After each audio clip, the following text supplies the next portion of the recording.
The television series Georgie and Mandy's First Marriage is a spin-off of a series that is already a prequel, something that typically does not draw in an audience.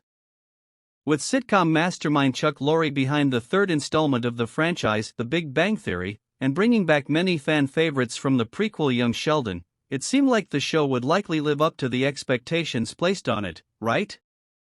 Not quite. As a longtime fan of both predecessors, I was seated at 8 p.m. sharp on the night of October 17 to watch the premiere of Georgie and Mandy's First Marriage.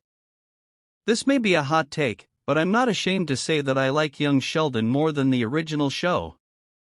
When I heard that Sheldon's older brother Georgie, Montana Jordan, was getting his own spin-off series centered around his relationship with Mandy, Emily Osment, and their daughter, it slightly softened the blow of Young Sheldon's bittersweet final episodes.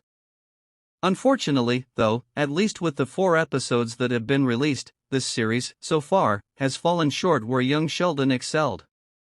Georgie and Mandy's First Marriage brings back the live studio audience that Young Sheldon dropped from its predecessor, and it has ruined a lot of what made this group of characters charming.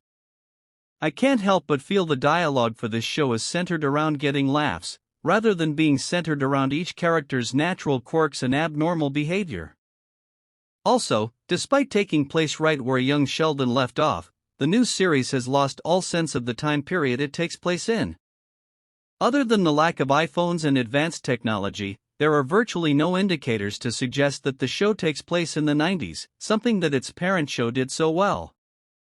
Although the show is still trying to find its way, many of the characters that have been introduced feel underdeveloped or as though there is some sort of gag that the audience is not privy to.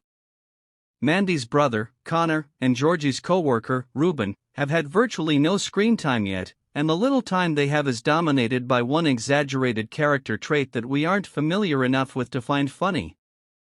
Overall, I do still love the chemistry of the Cooper-McAllister family, and I don't feel as though their characters have changed all that much from their days on Young Sheldon. Osment is truly made for sitcoms, which is evident from her previous works, and probably feels the most natural to me when delivering lines. In a way, it's hard to compare these 3 sitcoms to one another because they all bring different things to the table. While it's easier to compare Georgie and Mandy's First Marriage to its prequel, they are starting to bridge the gap back to the original show.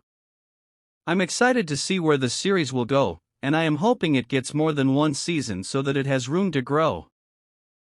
Despite not having a lot of depth, it is evident that Georgie and Mandy's First Marriage has a lot of heart.